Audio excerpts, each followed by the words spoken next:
Prabowo Subianto secara belak-belakan menyebut demokrasi di Indonesia melelahkan, berantakan, dan mahal. Pro kontra pun muncul atas pernyataan Ketua Umum Partai Gerindra tersebut. Benarkah Prabowo Subianto akan membawa Indonesia kembali ke era otoritarianisme? Kita membahasnya bersama dengan Wakil Ketua Umum PAN, Viva Yoga Mauladi, serta pakar hukum tata negara Refli Harun. Bang Refli, Pak Yoga, selamat malam semuanya. Selamat malam, Mas. Selamat malam. Ya, terima kasih atas waktunya. Ya, selamat malam. Oke, saya langsung ke Pak Yoga ya. Pak Yoga, menurut Anda apakah pernyataan Prabowo tentang demokrasi di Indonesia ini menyinggung tentang pemilu 2024 kemarin, di mana Prabowo ini menjadi salah satu kontestannya? Ya, salah satunya menyinggung, dan kita mengetahui itu adalah refleksi dari pengalaman empiris Pak Prabowo yang sudah sekian kali mengikuti kontestasi di dalam pemilu presiden. Pak Prabowo itu orangnya jujur, menyatakan apa adanya. Dan proses untuk menjelaskan tentang bahasanya Pak Prabowo itu harus satu kesatuan. Jadi yang melelahkan, kemudian melelahkan, mahal, dan perlu ada perbaikan, perlu ada evaluasi. Itu artinya proses yang sekarang ini bukanlah sempurna, tetapi demokrasi yang sekarang ini harus selalu ditingkatkan kualitasnya dan pelembagaannya. Tapi bukan berarti mengarah ke otoritarianisme atau kembalinya ke New Order baru, tidak. Karena proses reformasi 98 itu kita maju ke depan, tidak bisa lagi setback ke belakang dengan program-program apapun yang akan dilakukan oleh pemimpin, siapapun pemimpin itu. Jadi era reformasi adalah bagian fundamental dari perubahan peradaban demokrasi di Indonesia untuk maju ke depan, untuk kembali membangun negara yang otoritarianisme, New Order baru itu sudah tidak ada lagi, karena demokrasi hari ini dan ke depan itu harus menjadi bagian dari proses kehendak rakyat untuk meningkatkan kualitas demokrasi. Pemilu sudah berjalan setiap 5 tahun sekali, penegakan HAM, kemudian proses untuk kebebasan berekspresi, dan yang penting adalah tanggung jawab dari setiap warga negara Indonesia di dalam ekspresi itu harus menjadi bagian dalam pengembangan kualitas demokrasi di Indonesia. Jadi dengan kemampuan yang ada, maka kekuatan-kekuatan civil society itu harus menjadi penting dalam peran untuk membangun demokrasi. Juga kekuatan dari netizen yang tidak pernah tidur itu harus menjadi watchdog di dalam membangun checks and balances agar apa? Agar kekuasaan ini bisa dimonitor, bisa dikritik, kemudian bisa diberikan ide-ide alternatif yang kemungkinan itu berbeda dengan ide-ide dari pemerintah. Dan itu adalah merupakan bagian dari keindahan demokrasi sebagai bagian untuk membangun peradaban di Indonesia. Oke, baik. Bang Refli, tanggapan Anda berkaitan dengan pernyataan Prabowo Subianto yang kita tahu merupakan kontestan dalam pemilu 2024 yang saat ini versi real count-nya suaranya sudah lebih dari 50% begitu. Bagaimana? Iya, apa yang disampaikan Prabowo itu tidak salah. Demokrasi kita untuk sementara waktu ini memang melelahkan, costly, dan tersedia banyak ruang untuk perbaikan. Persoalannya adalah apakah Prabowo bagian dari masalah, ya? Apakah dia bagian dari penyelesaian masalah? Nah, kalau dia is part of the problem, maka apa yang dikatakannya itu tidak akan bernilai perbaikan bagi demokrasi ke depan. Tapi kalau dia bagian dari pemecahan masalah, maka akan ada nilainya ke depan. Cuma masalahnya adalah saya selalu yakin bahwa pemimpin yang mendapatkan kekuasaan dengan cara yang tidak konstitusional, dengan cara-cara yang mungkin dia sendiri tahu, melelahkan, costly, dan lain sebagainya, maka saya meragukan akan menjadi bagian dari pemecahan masalah tersebut. Saya mau frankly speaking, nggak mau muter-muter. Itu yang pernyataan awal saya. Bang Refli, apakah menurut Anda memang Prabowo Subianto juga mengakui bahwa memang dalam penyelenggaraan pemilu kemarin itu seperti yang dituduhkan, bahwa penuh kecurangan, sehingga kemudian akhirnya ujungnya itu menjadi berantakan, lalu kemudian menjadi mahal, begitu?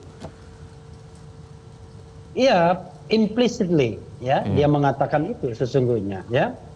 Jadi dia mengatakan messy, costly, tiring, kemudian banyak ruang untuk perbaikan. Jadi sebenarnya kan dia sedang menceritakan apa yang mungkin dia lakukan sendiri. Makanya dia menyadari betul bahwa pemilu di Indonesia, terutama Pilpres, itu memang sangat-sangat mengandung problem yang luar biasa. Nah, sekarang pertanyaannya adalah dalam waktu yang singkat ini misalnya, apa yang bisa kita lakukan? Dukung dong hak angket ya. Karena melalui angket itulah kemudian tersedia room yang katanya room for improvement. Jadi ruang bagi perbaikan itu salah satunya adalah angket. Karena mumpung kita masih fresh, masih segar. Contoh misalnya, coba kita jawab misalnya, apakah memang pemilu ini sudah jujur dan adil atau tidak?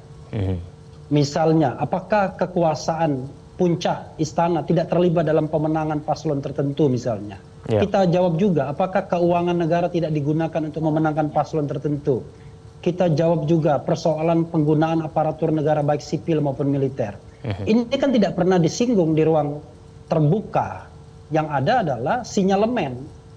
Orang meyakini ya 62,5% rakyat Indonesia menurut survei atau Kompas itu menginginkan angket dilaksanakan. Itu kan menunjukkan bahwa mayoritas rakyat Indonesia tidak percaya bahwa pemilu ini jujur dan adil. Karena itu mereka membutuhkan hak angket. Nah, ini kan menjadi paradoks dengan kemenangan yang konon katanya 57-58%. Kalau kemenangannya 57-58%, maka harusnya ekuivalen 57 dan 58% juga rakyat Indonesia tidak menginginkan angket. Karena mereka menganggap bahwa pemilu itu sudah baik, sudah benar, hanya hal-hal kecil saja yang keliru. Tapi ini tidak. Dari pemenangnya, yang diduga pemenangnya mengatakan hal demikian. Jadi secara implisit bahkan eksplisit saya katakan bahwa kata-kata costly, messy, tiring dan kemudian need for improvement itu adalah kata-kata dari seorang yang mengalami langsung dari dekat. Bahkan involving, terlibat langsung dari dekat. Ya, Pak Yoga, menurut Anda aneh tidak sih pernyataan ini keluar dari Prabowo Subianto, orang yang mendapatkan suara di atas 50% versi real count sementara, tetapi ia mengeluhkan proses demokrasinya begitu? Tidak mengeluh, hanya menjelaskan bahwa suasana demokrasi seperti itu, dan bagi para politisi yang setiap hari bergelut dengan masyarakat, tentu juga akan mengalami hal yang sama. Jadi proses untuk refleksi adalah dalam rangka untuk evaluasi bagaimana membangun demokrasi di Indonesia itu agar lebih berkualitas, lebih berintegritas, dan lebih melayani publik, sehingga menjadikan demokrasi sebagai bagian dari proses pengejawantahan kedaulatan rakyat itu betul-betul menjadikan suasana proses kompetisi dalam berdemokrasi, di dalam pemilu, itu betul-betul hadir sebagai bagian dari proses untuk pendidikan politik rakyat, peningkatan kualitas kelembagaan demokrasi, dan lain sebagainya. Jadi yang ingin disampaikan oleh Pak Prabowo itu sebenarnya konteksnya ke sana, tetapi tafsir politiknya kan juga tentu macam-macam ya, tentu macam-macam. Dengan hasil dari quick count yang 50% plus 1 ini juga menjadi bagian dalam proses berdemokrasi. Kalau kemudian ada potensi pelanggaran, apakah itu penyimpangan, kecurangan dalam kategori administrasi, kan sudah ada lembaga yang dibentuk oleh Undang-Undang Nomor 7 Tahun 2017, yaitu Bawaslu. Kalau berkaitan dengan etika penyelenggara, DKPP. Kalau berkaitan dengan sengketa Pak Yoga, tapi kalau misalnya memang semangatnya untuk memperbaiki demokrasi Indonesia, kenapa kemudian tidak mendukung hak angket saja begitu, supaya kemudian ada transparansi, supaya kemudian kita bisa memperbaiki bersama-sama, supaya kemudian lebih rapi, lebih menyenangkan, dan kemudian lebih murah begitu ke depannya dalam pemilu selanjutnya? Ya, hak angket itu adalah jalan politik yang ditempuh, yang dijamin oleh konstitusi sesuai dengan pasal 20A dan juga ada di Undang-Undang MD3, dan itu adalah menjadi hak konstitusional dari anggota dewan. Itu adalah jalan politik. Kami menempuh jalur hukum, karena di Undang-Undang Pemilu itu telah ada seluruh fasilitas lembaga negara yang dibentuk oleh undang-undang. Ketika ada potensi pelanggaran, ya silahkan dengan bukti material ingin mengungkapkan beberapa potensi tafsir, narasi, praduga, hal-hal yang menyangkut tentang kecurangan dan lain sebagainya. Jadi kami menyatakan kami akan tetap memakai jalur hukum ya dengan undang-undang yang ada, dan itu adalah menjadi bagian dari proses penegakan hukum. Tapi kami tidak menghambat, kami tidak akan khawatir apabila teman-teman menggunakan jalur politik gitu. Karena sampai saat ini masih terjadi proses rekapitulasi penghitungan suara. Ada yang masih di tingkat kecamatan, ada yang masih di tingkat kabupaten. Jadi ketika ada potensi kecurangan, penyimpangan, silahkan bukti-bukti materialnya disiapkan dengan baik, dan kita akan melakukan proses untuk penyelesaian. Dan kami juga akan menyelesaikan hal yang sama ketika ada potensi kecurangan. Kami juga akan menggunakan lembaga-lembaga yang sudah dibentuk oleh Undang-Undang Pemilu itu untuk kita lalui agar proses pelembagaan demokrasi ini bisa berjalan dengan baik. Tapi sekali lagi kami tidak akan menghambat dan tidak merasa khawatir apabila teman-teman menggunakan jalur politik. Silakan saja. Ya, Bang Refli, kenapa jalur politik tetap dibutuhkan untuk memperbaiki pemilu kita? Iya, seperti yang dikatakan oleh Prabowo tadi, room for improvement itu kita harus buka sebanyak-banyaknya. Sekarang saya tanya ya, jalur prosedural. Misalnya salah satu contohnya adalah ada keputusan Bawaslu yang mengatakan bahwa Zulkifli Hasan melanggar. Dan itu diumumkan pasca pencoblosan. Hukumannya agar tidak mengulangi kejadian serupa. Apa yang mau diharapkan dari putusan seperti itu? Kan tidak menjerahkan. Orang tahu bahwa ada putusan-putusan yang memang kalaupun diputuskan itu tidak memberikan efek apa-apa. Termasuk misalnya bagi-bagi susu Car Free Day oleh Gibran ketika diputuskan bersalah oleh Bawaslu DKI dan Bawaslu Pusat tidak mau mengambil itu, kan tidak ada juga yang namanya hukuman yang menjerahkan. Karena itulah menurut saya dua jalur itu dibuka. Jalur formil sebagaimana diatur di Undang-Undang 7 2017, mulai dari KPU, Bawaslu, Pengadilan TUN, kemudian Mahkamah Agung kalau mau dipakai, plus Mahkamah Konstitusi, itu adalah jalur yang tersedia. Walaupun saya mencatat sebagai scholar ya, mengatakan banyak yang tidak efektif, terutama di Bawaslu. Lebih dari ratusan pengaduan 01 misalnya tidak diproses, tidak juga tahu bagaimana tindak lanjutnya. Bahkan tidak ada website yang memberitakannya. Jadi kita udah tahu lah, yang ini kalau kita pakai bahasa Prabowo, ini omon-omon aja soal penyelesaian hukum yang ada ini. Karena itu kita membutuhkan room lain. Room lain itu adalah room angket. Bahkan juga room DPD yang sudah membentuk pansus kecurangan pemilu, sehingga dari sana kita tahu eskalasi ya sebesar apa sesungguhnya potensi kecurangan yang sudah terjadi ini. Dari sana kita akan bisa mengevaluasi diri. Misalnya penyelesaian di Mahkamah Konstitusi silakan jalan. Tapi evaluasi kita ke depan, misalnya ini mohon maaf nih sama Mas Yoga ya, teman saya juga. Mungkin kita tanyakan pada diri sendiri.